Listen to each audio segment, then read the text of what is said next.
¿Qué tal, público en general? El día de hoy vamos a hablarles sobre la clasificación de los números y primero empezaremos por preguntarnos ¿qué es un número?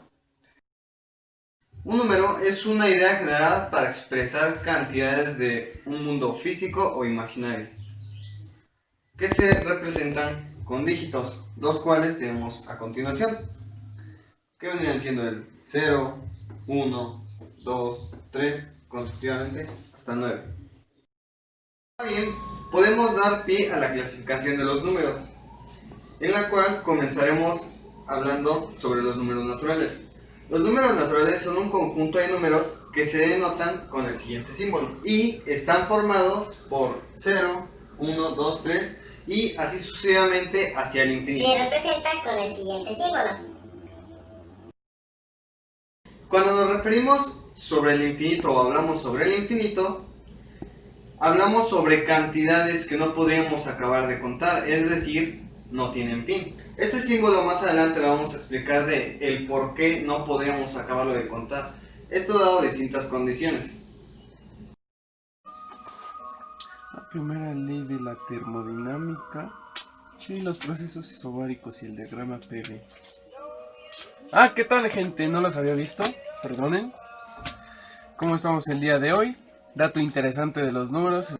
Los números naturales tienen su origen en una necesidad tan antigua como lo son las civilizaciones, la necesidad de contar. Para el siglo X después de Cristo, el matemático y poeta Omar Khayyam estableció una teoría general de los números y en ella añadió lo que son los elementos a los números racionales, como son irracionales y para que pudieran ser medidas todas las magnitudes. Así con esto, solo a finales del siglo XIX se formalizó la idea del término continuidad y se dio una definición más satisfactoria a lo que son los conjuntos de los números reales. Los trabajos de Cantor Dedekind destacan esta labor. Ahora, en nuestra clasificación también tenemos a los números enteros. Los números enteros son un conjunto que se forman con ayuda de los números naturales y su inverso este mismo, los cuales nos estaríamos refiriendo a los enteros negativos. Este conjunto se caracteriza con el siguiente símbolo, que sería este. Ahora bien, son del tipo 0, 1, 2, 3 y así sucesivamente hacia el infinito, positivamente.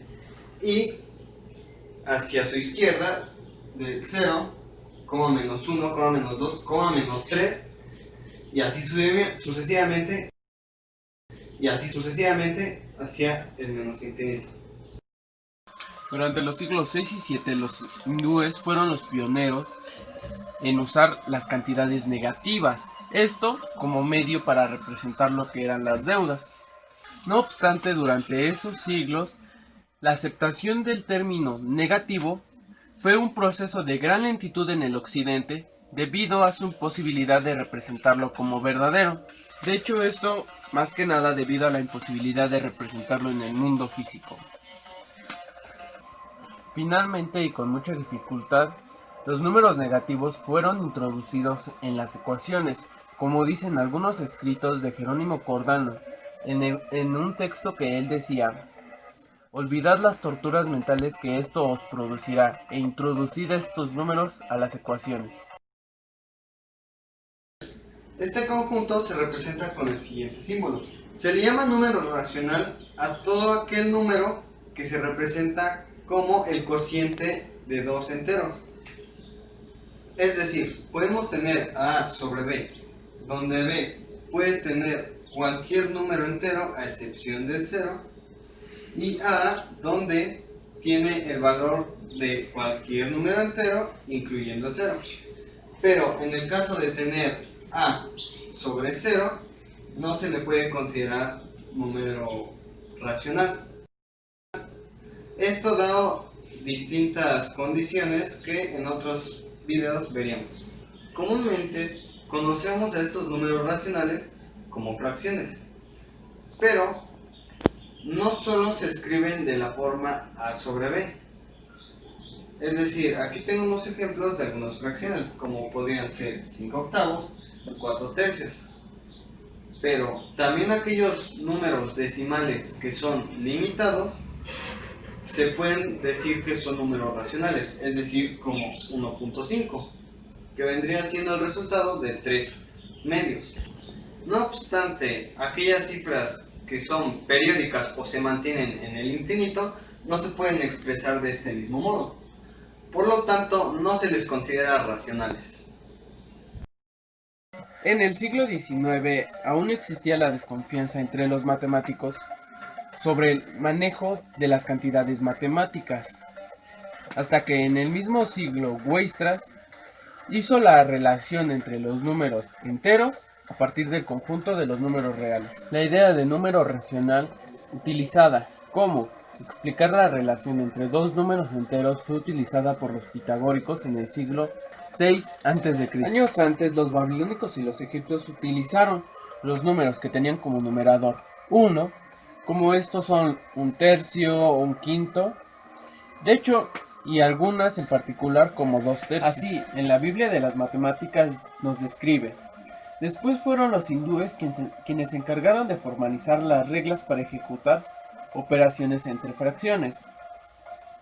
También nos dice que algunas reglas generales fueron planteadas por Aryabhata y luego Brahmagupta en los siglos 6 y 7 respectivamente, pero también tiempo después fueron los mismos hindúes quienes se encargaron de sistematizar y ampliar estas reglas, así que de este modo las reglas que utilizamos en la actualidad para trabajar con fracciones fueron originadas por obra de Mahavira, estos en el siglo IX, y luego fue Bhaskara o Bhaskara en el siglo VIII. De hecho, también nos dice que en el siglo o durante el siglo XV, el matemático Al-Kaski planteó la escritura decimal de los números fraccionarios y al mismo tiempo estableció las reglas del cálculo con números decimales. De hecho, en el occidente cristiano, a las fracciones decimales se les conocía como fracciones de los turcos. Posteriormente a las fracciones equivalentes, que pueden ser simplificadas, números racionales. Mientras que a la fracción siempre será un término que no tiene factores, como entre el numerador y denominador, es decir, es irreducible.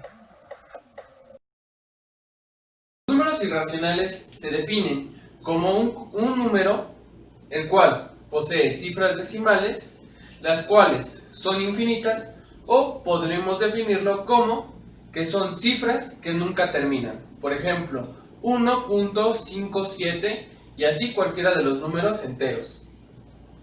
Llegando a este concepto, los números irracionales se representan con el símbolo que está aquí, que podría decirse que es una I, pero también representa los números irracionales.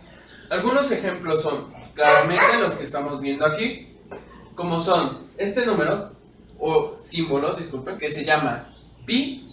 También contenemos el símbolo e, que es un exponencial, Euler, tiene muchos nombres, pero al final estos símbolos se llaman constantes o números irracionales. ¿Por qué? Porque pi tiene, como ya lo conocemos, demasiados números que hasta el día de hoy no se han llegado a determinar, y Euler, que también es un número que empieza con 2.71 y muchísimas cifras más.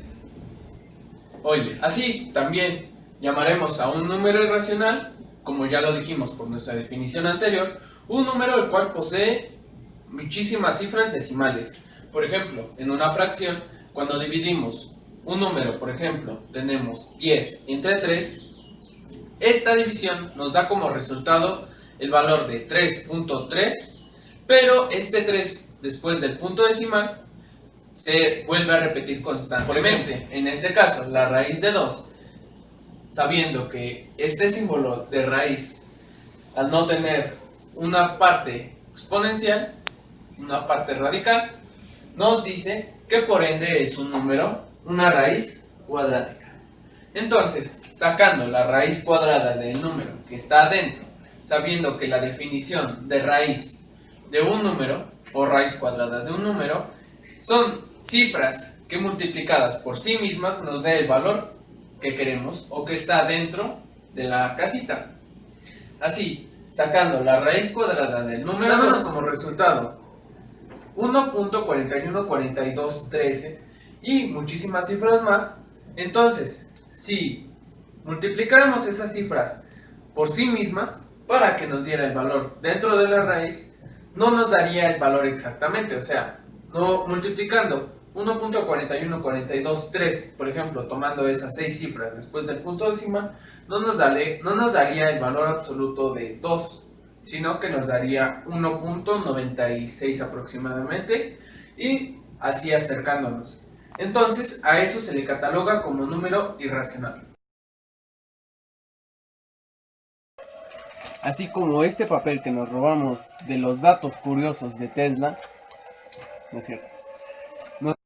Nos dice, al parecer fueron los griegos en el siglo V, una V, antes de Cristo, los descubridores de la existencia de número no racional o irracionales. Este descubrimiento hizo tambalear uno de los principios de los pitagóricos, en que consistía en considerar que la existencia de todas las cosas, tanto geométrica como en los asuntos teóricos y prácticos del hombre, era explicable en términos de los aritmos, es decir, propiedades de los números enteros y de sus razones, puesto que la existencia de tales números provenientes de los griegos no tuvieron más remedio que aceptarlo con el nombre de irracionales, como hoy los conocemos. De hecho, los elementos constan de 13 libros sobre la geometría y aritmética, de los cuales solo los libros 7 y 9 tratan de la teoría de números, que después le explicaremos de eso. Discuten relaciones con números primos, en las que Euclides prueba ya en un teorema en la que hay una cantidad finita de números primos. Mínimo común múltiplo, progresiones geométricas, etc. De hecho, como dato curioso y frase filosófica, citando de una serie que yo vi, como todo buen historiador, nos dicen que las cosas sean de una manera no significa que no se puedan cambiar.